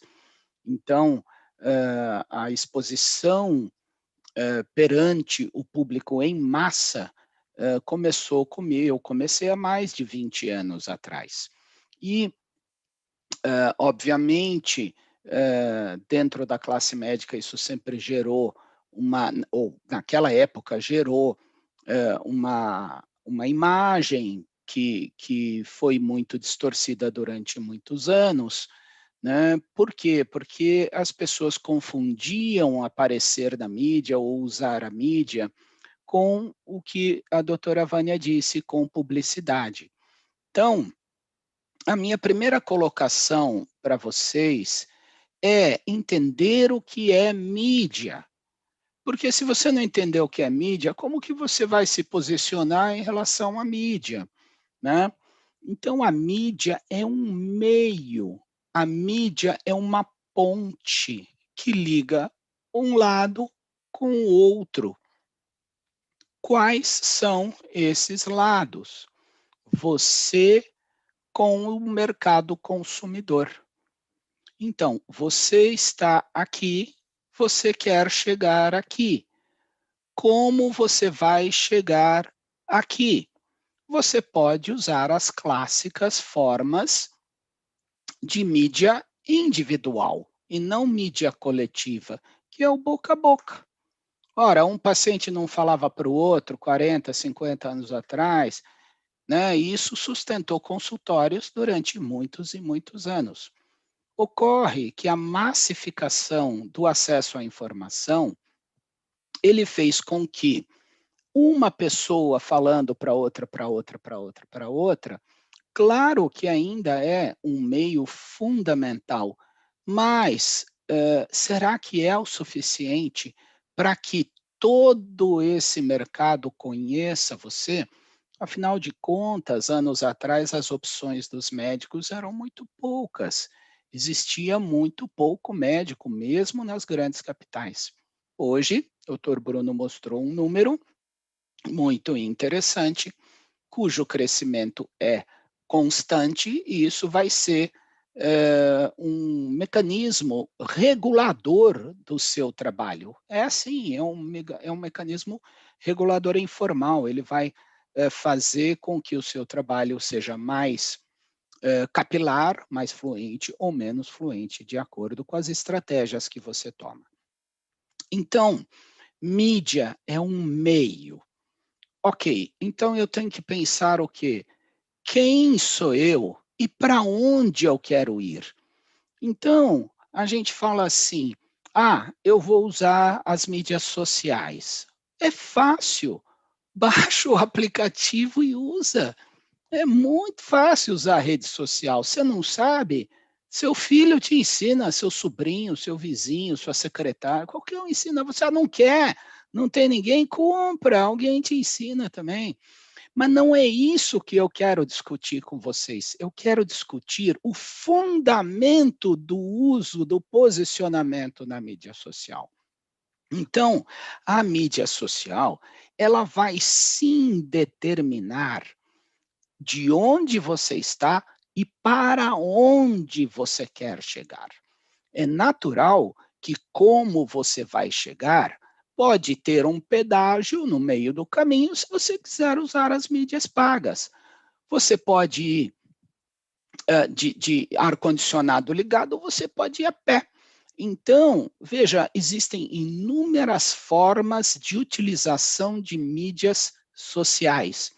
O que eu quero que vocês entendam aqui é, antes de usar a mídia social para o seu trabalho, afinal de contas, mídia social não é mídia profissional. Então, já começa a confusão aí, né? Porque nós estamos falando de mídia. Mídia social é uma coisa, mídia profissional é outra. E quando você confunde os princípios, você realmente está criando uma impressão no mercado, como bem disse o doutor Bruno Rossini, a sua marca, o seu branding, ele vai estar ligado àquilo que você expõe. Ora, se você expõe de uma forma, o mercado vai enxergar assim, porque foi você que expôs essa sua imagem a todo esse mundo consumidor que vai consumir. Então, é assim, a mídia é parte. Então, eu queria ampliar um pouco, doutora Vânia, se me permitir, é claro, o conceito de utilização das mídias, não só como publicidade. A rigor, a mídia é um mecanismo, é uma ponte, é um instrumento de marketing. E a publicidade é um dos pilares do marketing, mas a gente tem vários outros pilares que não são a publicidade, que, aliás, é diferente de propaganda. E a gente pode utilizar vários braços do marketing através das mídias sociais. Então, primeiro conceito, gente, mídia é uma ponte. Olhe onde eu estou, onde eu quero chegar. Muito bem, onde eu estou? Eu estou no meu consultório de otorrino, em São Paulo, em Pelotas, onde quer que eu esteja. Onde eu quero chegar? Nos meus pacientes. Bom, existe um fundamento que diz o seguinte, marketing que diz o seguinte, você não vai querer o mercado inteiro para você. Então, assim, não é possível eu, como otorrino, atender adulto, criança, idoso, atender paciente de São Paulo, paciente do Rio, paciente de plano de saúde, paciente particular, paciente do SUS, paciente... Então, comece a pensar que onde você quer chegar tem um conceito que chama-se segmentação, segmento de mercado. Então, o segmento de mercado é aquele que estará do lado de lá da ponte, na qual você utiliza como um mecanismo de elo, de ligação entre você e esse público. Ok, quando você utiliza uma ponte para chegar em um público segmentado específico, você precisa falar com este público de acordo com a linguagem que ele quer ouvir. Então, se você tem uma linguagem, agora objetivamente, de um público que quer ouvir o Instagram, você vai usar o Instagram. Se o seu público não gosta de Instagram, não usa o Instagram, o que adianta você usar o Instagram? Mas tem uma coisa mais perigosa que os nossos colegas estão fazendo, assim, de modo desesperado atrás dos seus pacientes. E lamento, doutora Clarissa, acho que muitos vão acabar sofrendo consequências graves disso, que é utilizar a mídia social sem antes determinar quem é o seu segmento de público, sob risco, sabe de quê? De ter sucesso. Porque se ele tiver sucesso e ele não determinou aqui, sabe o que vai acontecer em cima da ponte? Um desvio. E ele vai chegar em outro segmento de clientes e pacientes que ele não quer, só que ele vai ser conhecido por esse segmento. E muitas vezes não é esse o segmento que ele quer atingir de verdade. Mas ele foi na onda, baixou o Instagram ou o Facebook, TikTok, o que você quiser, e é fácil baixar, é de graça. Tirar foto, então, é mais de graça ainda. Eu não vou perguntar aqui, para não ferir os brios de todos nós, né? Eu não vou perguntar quem é que tirava foto na máquina e mandava revelar, e só ficava sabendo da foto depois, né? Doutora Vânia, não vou falar, não, senhora. A senhora eu tenho certeza que não, né?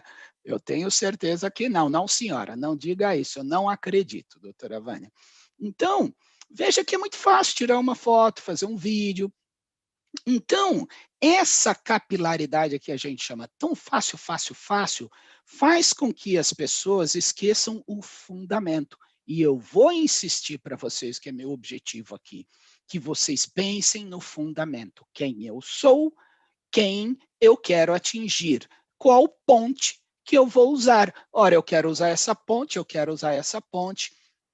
e, de acordo com essa ponte, eu vou chegar ao público. Mais uma vez, eu repito, chamo a atenção, se você não estudar, ou você vai ter um sucesso em um segmento de clientes que você não desejava antes, ou você não vai ter sucesso no segmento que você deseja ter, ok? Então, isso é a base, isso é o fundamento. Doutora Vânia, em 1942 não existia internet, mas estava lá, e a lei é válida, a senhora mesmo colocou para nós, mas como que a lei é válida se não existia internet? Porque é um fundamento. Esse fundamento que eu estou passando para vocês vale para novas mídias que vão existir e que a gente nem imagina que, de repente, possam acontecer. Ok? Então, esse é um pressuposto básico que eu queria passar para vocês. Bom, veja bem, nós estudamos, então, o segmento de clientes que eu quero chegar, nós estudamos a ponte que eu quero chegar, mas quem sou eu? Quem sou eu? O que eu quero mostrar para o mercado? Aí chega-se mais uma vez a um perigo muito grande. Você pode ou mostrar você a um público que não te interessa, ou você pode não mostrar você ao público que te interessa. Então, as mídias sociais para uso médico, que é o foco da minha apresentação aqui para vocês, é algo que deve ser utilizado com o intuito de divulgação médica, com o intuito de divulgação científica da sua experiência, da sua opinião. Então, o que a gente mais vê é confusão disso tudo. Então, ou você direciona a sua mídia para mostrar que você joga futebol, toma chopp, ou você mostra na sua mídia que você é médico e que você estuda Covid-19, por exemplo, mas você não pode misturar as duas coisas na mesma mídia, porque se você misturar, quem está do lado de lá que você quer atingir não vai entender nada, ou você não vai atingir ele, ou, como eu disse, você vai atingir a pessoa errada. Mais um fundamento que eu passo para vocês. Se você quer mostrar que você joga futebol, não tem problema. Use uma mídia só para isso. E uma outra mídia que você pode escolher só para a sua atividade profissional. Ok? Afinal de contas, essa visão que os vendedores de Instagram dão, que você tem que mostrar quem você é, o público gosta? Claro que gosta. Qual público? É esse o público que você quer? Então, isso você tem que estudar. Se você quiser, você pode fazer piadas, você pode dar um de paspalho, você pode... Você pode, a mídia permite que você faça isso. Doutora Vânia, tem alguma lei que impede que eu faça isso aqui numa mídia social? Não existe. Agora, quem é que vai seguir você? Eu tenho 1 milhão de seguidores. Mas quem são esses 1 milhão de seguidores? Essa que é a questão fundamental para você, mais uma vez, definir antes de você entrar na rede social, ou se você já entrou, como é a maioria de nós, reavalie e reposicione, porque o mundo pivota, o mundo vira para cá, para lá, de uma hora para outra, não tem problema. Obviamente vai ser mais difícil você ir lá no final da estrada, fazer um retorno, porque no final da ponte não tem um retorninho assim, não. Não tem, você vai ter que ir lá na frente, tem farol, aí você vai ter que dar uma volta enorme, depois você vai ter que atravessar a ponte de novo, depois você vai ter que fazer tudo de novo para atingir o público que você quer. Exemplo recente agora, São Paulo, interior, isso também sem divulgar nomes, mas todo mundo está sabendo, né? Eu não vou dizer, bom, não sei, a médica, não vou falar a nossa colega, que saiu lá com as peles da barriga, né? Que saiu com aquelas coisas todas no TikTok. Então, veja bem, qual é a mensagem que ela está mandando para vocês quando você assiste um vídeo desse? Não vamos ficar, como a maioria dos grupos, com desabafos. Isso aí acabou com a prática médica, essa mulher é uma imbecil. Não vamos ficar dando opinião aqui, pessoal. Vamos fazer uma análise madura, crítica profissional. O que ela quer fazendo isso? Ela quer atingir um público que gosta disso. Agora, se eu quero atingir o presidente da Volkswagen, eu acredito que ele não vai querer passar nessa médica aí, não. Quem que ele vai querer? Ele vai querer aquele conceito que eu vou entrar agora com vocês, que é da ética empresarial. Porque doutora Vânia, doutor Bruno falaram muito bem da ética médica. A ética médica é regulamentada. Gente, esse é um assunto que eu gosto bastante nos meus cursos, enfim. O que é ética? Não estou falando de ética médica, Kodami, doutora Vânia, eu não estou falando disso, não. A senhora, como advogada, sabe bem que a discussão de ética e lei é uma discussão muito ampla, porque eu posso achar ético que eu uso gravata, mas outras pessoas podem achar que não é ético um médico usar gravata. Por que ele acha? Porque ele tem direito de achar. Então, quando a gente está falando, como as brilhantes apresentações da doutora Vânia e do doutor Bruno, de ética médica, nós estamos falando de regulamentação ou de uma ética não regulamentada dentro da medicina. Não é isso que eu quero discutir com vocês. Eu quero discutir ética empresarial. Afinal de contas, para quem não acordou ainda, você é uma empresa, você é SA. Quando você tem um consultório, não é você que está no consultório, é a sua empresa a qual você representa como prestador de serviço. Isso, às vezes, não entra na cabeça dos nossos colegas. Então, já que você é uma empresa, você vende um serviço, você tem CNPJ, você emite recibo ou nota fiscal, a minha pergunta é, qual é a ética empresarial que você passa ao mercado através das mídias sociais?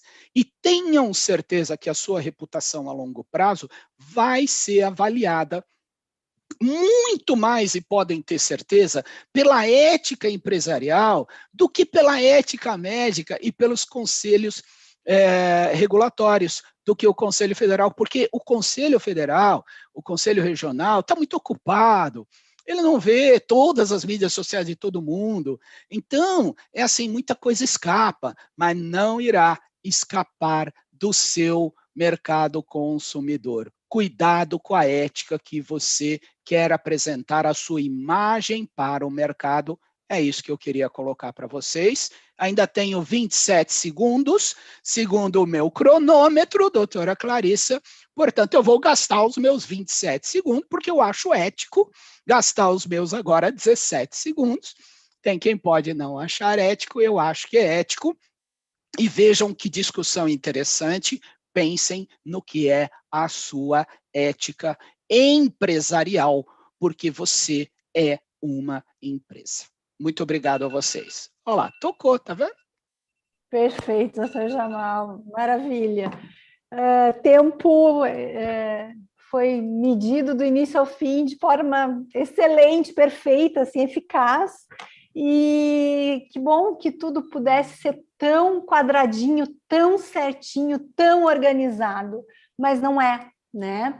Então, eu acho até que a gente pode abrir, já que o doutor Jamal ele finalizou dentro do tempo, a gente conseguir agora já direcionar essa questão que a doutora Cíntia fez aqui no nosso chat a respeito exatamente disso, desse perfil profissional e pessoal, que quantas vezes ela ouviu em todos os cursos que ela viu e aula tal, que é para misturar esses dois, e que ela realmente tem essa dúvida, justamente isso que o senhor falou. O senhor poderia complementar em relação a isso?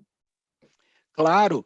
Veja bem, essas empresas são empresas e são cursos que vendem, mas eles não são médicos, eles nunca foram médicos.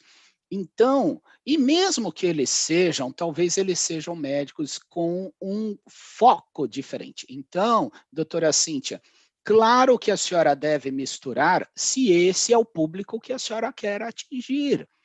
O meu público de trabalho não quer essa mistura. O meu público de trabalho não quer me ver na academia.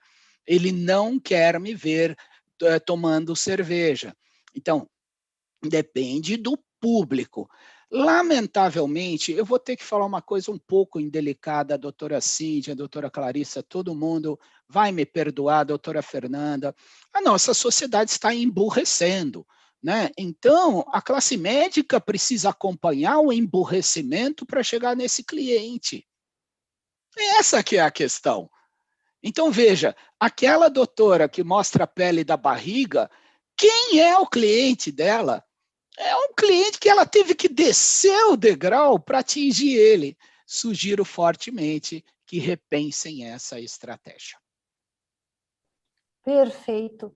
E mais uma vez, assim, só de novo, nessa questão, aquilo que o Dr. Jamal pontuou bem, milhões de seguidores, um público enorme, todas as exposições pessoais e familiares.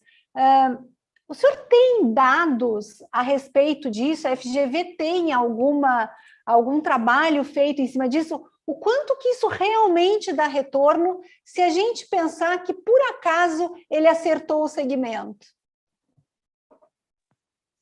Bom, sim, o nosso departamento da FGV tem ligação com o departamento de marketing e a gente tem tanto pesquisas prontas quanto em andamento em relação a esse assunto.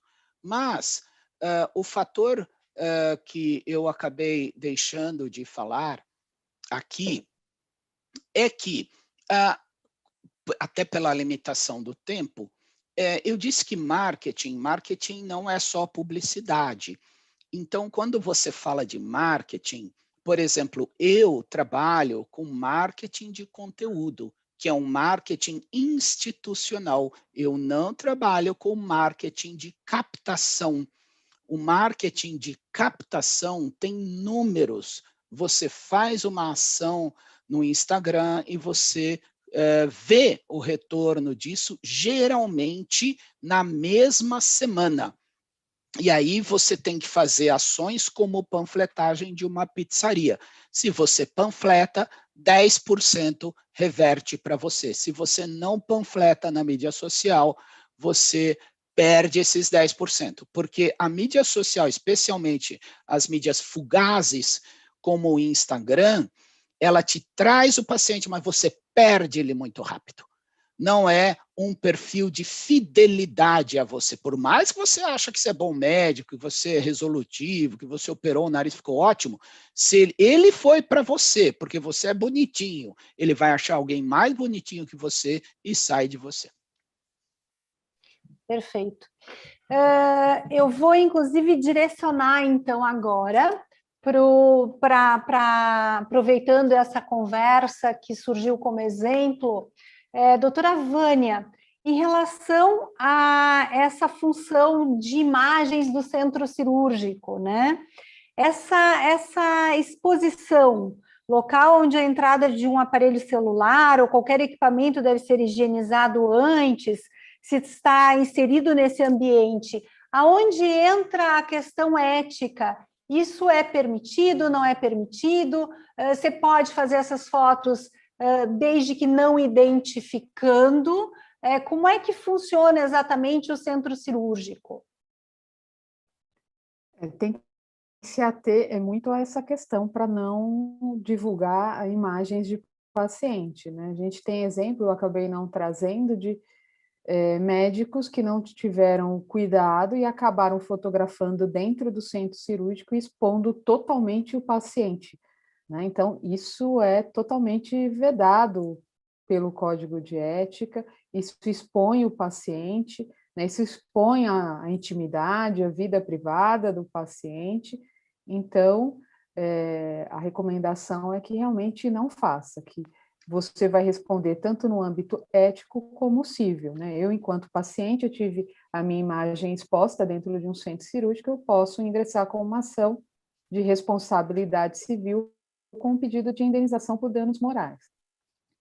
Então, sempre com todo o cuidado em relação à não exposição, desde que você queira pontuar que você tem, ou a clínica, a empresa que você trabalha, você é a empresa, trabalha com centro cirúrgico, trabalha no centro cirúrgico e sem a devida identificação.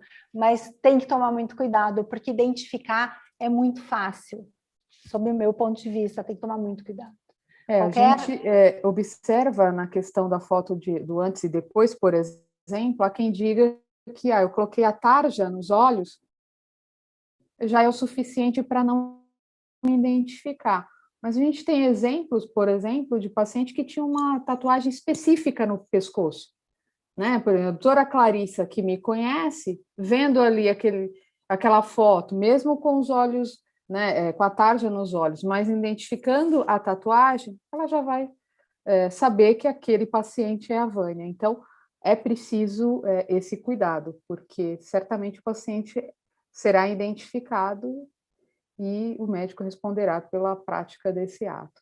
Né? Eu acho que não é dessa forma, como o doutor Jamal colocou, que você vai divulgar a sua marca, né, pessoal e profissional. Né? Eu não preciso expor o paciente numa condição ali toda especial para poder divulgar o meu trabalho, divulgar a minha marca pessoal. Existem outras formas, como ele muito bem colocou.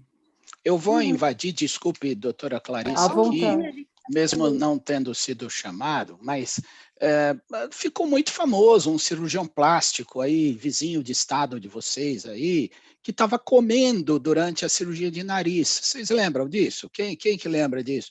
Ele estava comendo durante a cirurgia, no intraoperatório, cheio de sangue, tudo lá, ele comendo. Então, ele teve milhões de likes, acessos e tal. Então, é assim, quem é que dá like para alguém deitado no intraoperatório médico comendo? Né? E exatamente assim, uma outra questão que a gente acaba levando em consideração, celebridade, né? É exatamente isso. O que é essa celebratização? O que as mídias sociais trouxeram? Isso acabou confundindo alguns papéis, em especial sobre a imagem pessoal, profissional, que muitas vezes se confunde para alguns. Qual o limite entre esses dois? Acredito que a doutora Vânia até explicou bem, né, doutora Vânia, se quiser reiterar, né, mas veja, conhecer, tratar uma celebridade não é proibido. Divulgar uma foto ao lado da celebridade numa festa, por exemplo, se você quiser, não é proibido. Aí eu passo para a doutora Vânia dizer quando é proibido, porque eu, Jamal, tenho direito de ir numa festa, de ir na praia com uma celebridade e botar minha foto. Ou não tenho direito, doutora Vânia?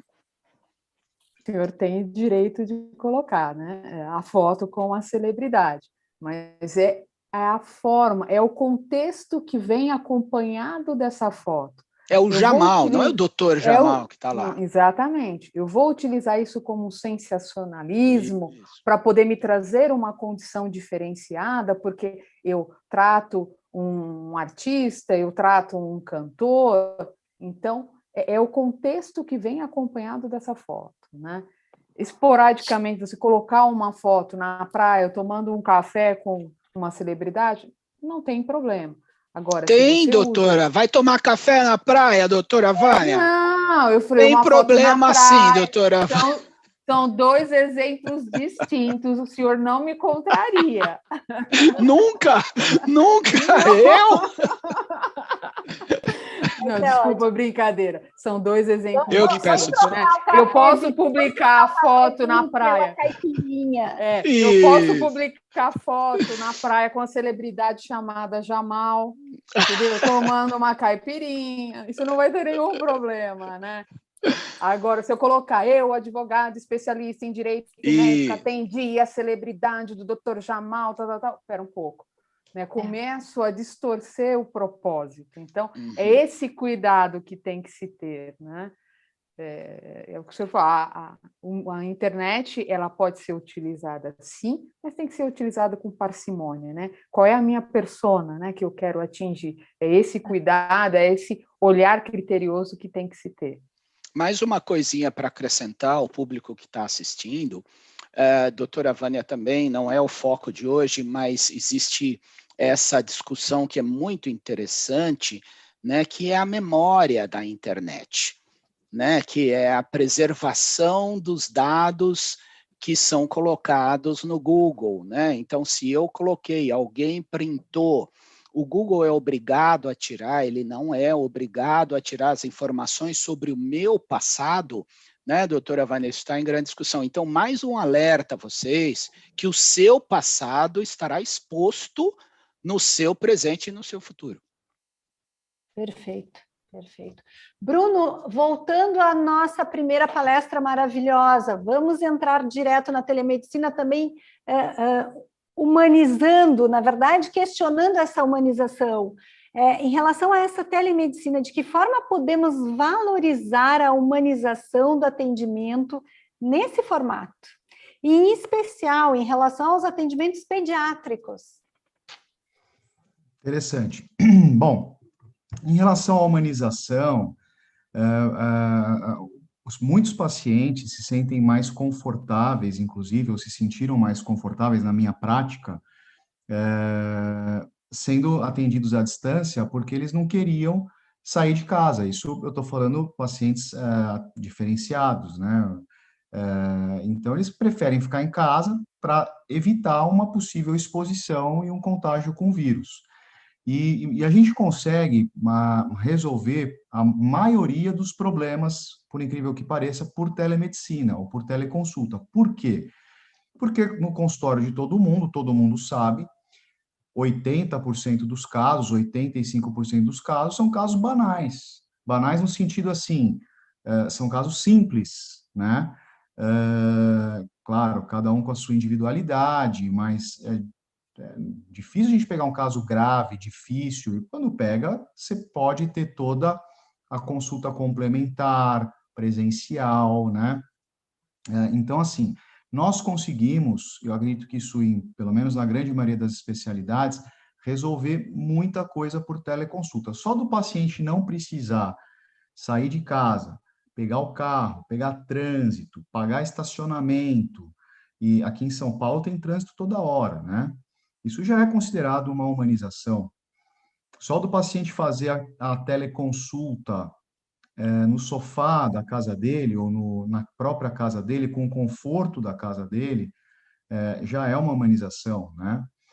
Além disso, tem toda a parte de postura, né? Você tem que saber se colocar, você tem que, por exemplo, pensando agora no caso da consulta pediátrica, eu fiz algumas, né? Eu fiz em torno de 200 teleconsultas até hoje. Você tem que cumprimentar todos que estão presentes ali na interação. Então, a mãe, a criança, vamos supor que esteja o pai também.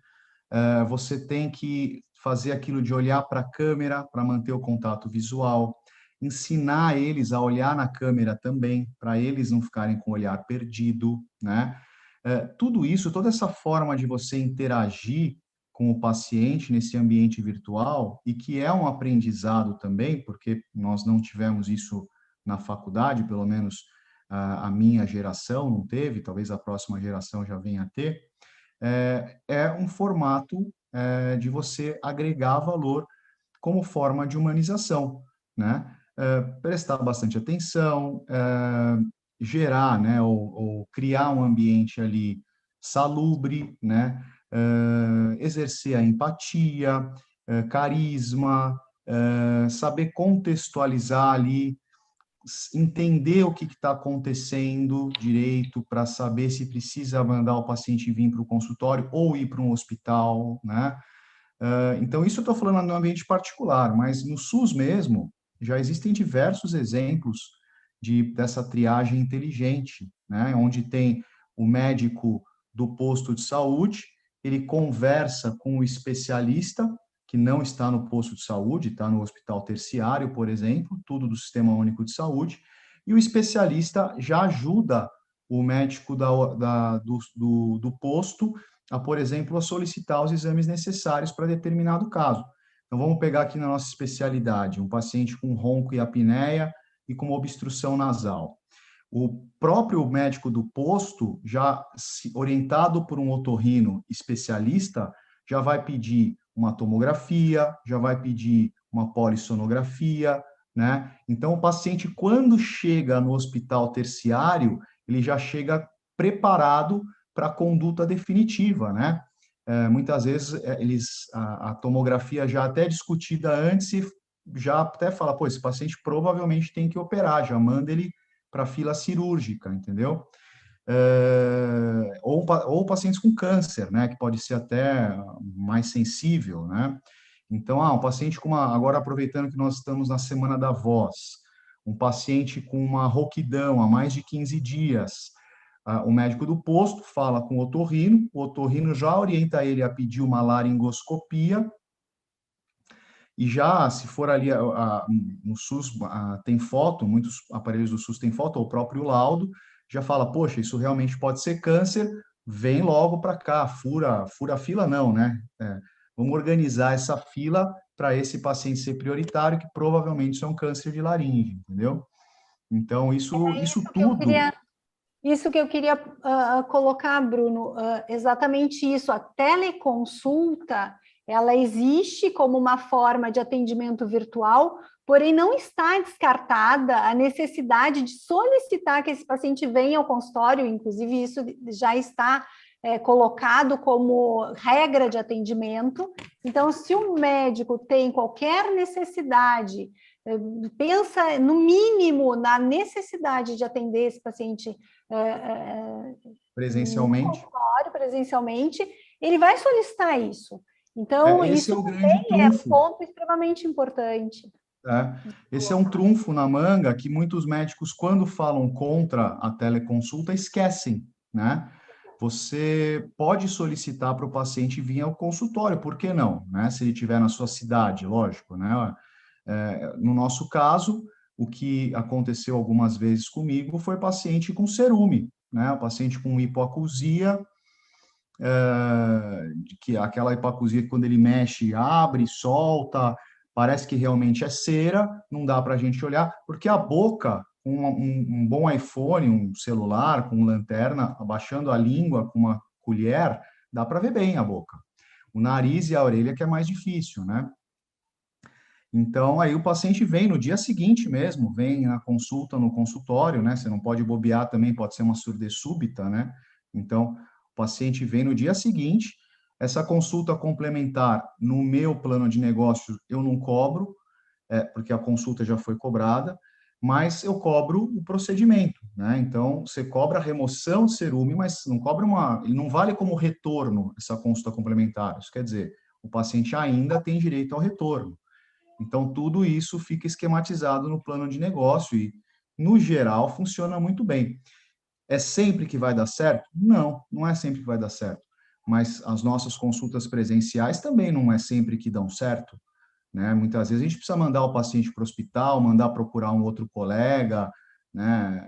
E assim vai, né? O próprio paciente tem também a possibilidade de procurar outra, a famosa segunda opinião, terceira opinião, quarta opinião, isso também gira dessa forma. Doutora Clarissa, diga. Eu posso fazer uma pergunta para o doutor Bruno? Lógico, doutor Jamar. Doutor Bruno, e responder o WhatsApp é retorno? Bom, eu não considero retorno, né? Mas isso pode ser também previsto da mesma forma no plano de negócio. O que eu já vi é que tem colegas que combinam com os pacientes como utilizar essa ferramenta. Como eu faço? Eu passo o meu celular para todos os pacientes e eu falo, olha, você pode me escrever caso tenha alguma dúvida e, se for urgente, pode me ligar, né? Eu entrego o telefone e sempre falo isso. Mas ele pode te escrever todo dia, por exemplo, os próximos 10 dias. 8, 9, 11 da noite, ele pode escrever para você. Então, mas aí eu evito esse abuso, Jamal. Quando eu começo a perceber que o paciente está abusando, e é raro, não é comum como a gente pensa, eu falo para ele, olha, você precisa ir no consultório amanhã, porque vou te explicar isso pessoalmente. E aí ele vai e faz o retorno, e se ele continuar desse jeito, eu falo, você tem que ir no consultório de novo, já que você quer conversar desse jeito, você tem que ir no consultório de novo, porque eu vou então te explicar tudo isso pessoalmente de novo. E aí ele paga outra consulta. Então, é difícil ter abuso, na verdade. É raro, pelo menos no público, como você falou, no público segmentado que eu atendo, né? Mas já aconteceu, né? Pega uns pacientes meio doido, meio rebaixado, meio sem noção, acontece. E aí você tem que tentar botar esses limites com a maior elegância possível, né? Mas, conceitualmente falando, o WhatsApp é um atendimento à distância que pode até entrar num conceito mais amplo de telemedicina, né? Uma ferramenta fácil para muitos, e talvez nessa situação de maior ansiedade, com as pessoas mais presas dentro de casa e sem ter o que fazer, eles até pegam o WhatsApp para perguntar qualquer coisa, mesmo que eles não queiram. Então, pode acontecer essa repetição diariamente, como o Dr. Jamal está falando. Mas eu queria perguntar para a Fer, tens alguma questão por aí, Fernanda? Doutora Clarissa, posso complementar com todo respeito, doutor Bruno, uma questão da telemedicina? Deixa eu só perguntar, Fer não tem, né, Fer? Tá bem. Sim, pode complementar, e eu acho que a gente vai complementando e finalizando por aqui, porque nosso tempo já está estourando e a nossa conversa está ótima, maravilhosa. Eu, por mim, ficaria até muito mais tempo, mas eu sei que todo mundo tem compromisso, está cansado, hoje é terça-feira. A Semana da Voz está aí, né, Bruna? A gente tem bastante trabalho para fazer também. Diga, doutora Vânia.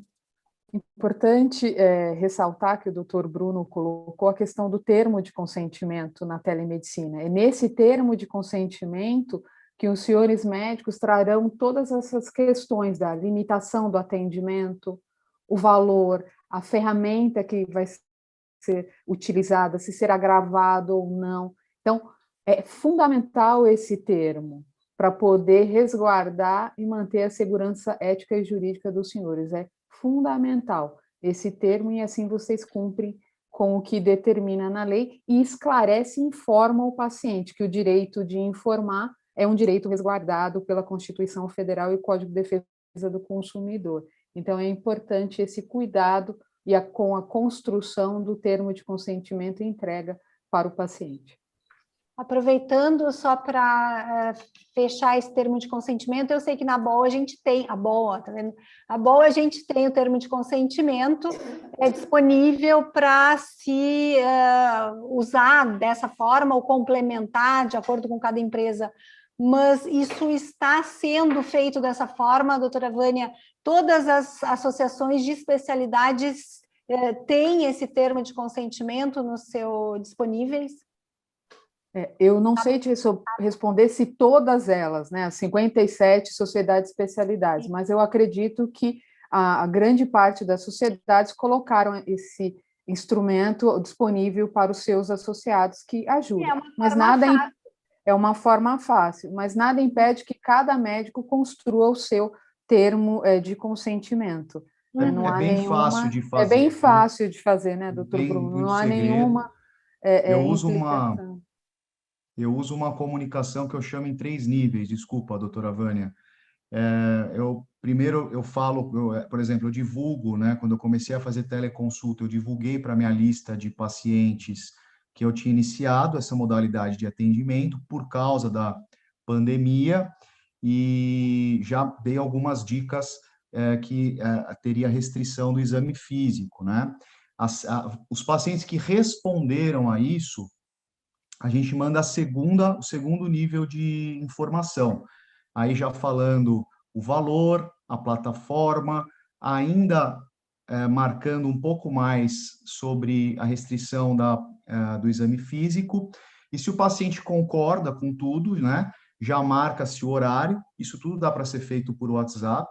E aí, quando o paciente confirmou, marcou o horário, aí a gente manda o termo de consentimento, que aí é a informação final, moldada dessa forma que a doutora Vânia comentou, falando se a gente vai gravar ou não vai a consulta, de novo falando o valor, de novo, né, colocando tudo da forma mais formal, né, esse terceiro nível de comunicação, termo de consentimento, seria já a parte formal, que depois vai ficar arquivada, teria que ficar arquivada junto ao prontuário do paciente, né?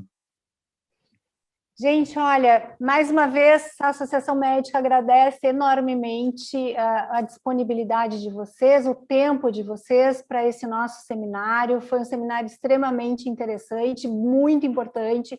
Eu espero, vai ficar disponível para os nossos sócios. Ao longo do tempo, o pessoal ainda vai poder também assistir, quem estava em aula, enfim, os acadêmicos.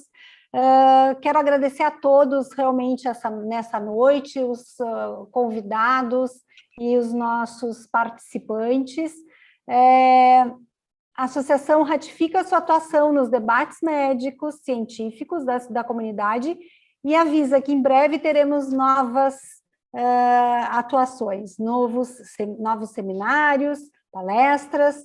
Acompanhem a nossa divulgação e até breve. Muito obrigada a todos de coração, até breve.